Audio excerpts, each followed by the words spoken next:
Troisième chose, je note en passant que les anciens étaient toujours plusieurs. Ils n'étaient jamais seuls. Souvent, on parle du pasteur, souvent dans les églises baptistes, le leader, dirigeant, s'est retrouvé seul. Mais dans la pensée de Dieu, les dirigeants de l'église fonctionnent toujours en collège. Les anciens ne sont pas des diacres, et ces derniers n'ont pas d'ailleurs de pouvoir décisionnel sur l'église. On va y revenir la semaine prochaine. Mais les anciens fonctionnent toujours ensemble. Et puis, pour finir, pour être ancien, pour avoir le titre d'ancien, il faut le vouloir.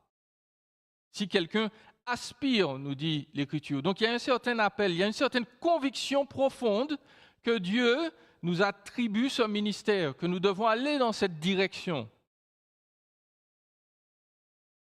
Et tout de suite, j'équilibre cela. Quand je dis qu'il faut avoir reçu un appel, je ne dis pas que le premier venu peut se lever et dire « je suis un ancien, je suis un pasteur ».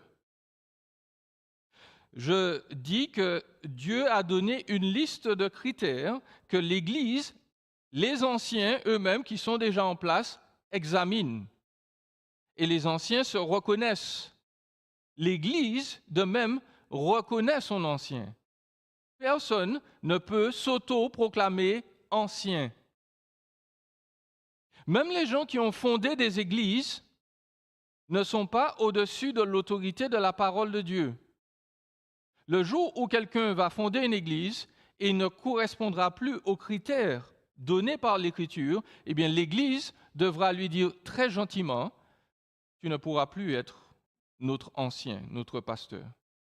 Parce que l'Écriture dit que pour être ancien, il faut avoir une série de critères. Tu n'y réponds plus, même si tu nous as donné la vie spirituellement, entre guillemets, même si tu nous as annoncé l'Évangile, nous, en tant qu'Église, on va devoir te dire non, tu ne pourras pas continuer ton ministère.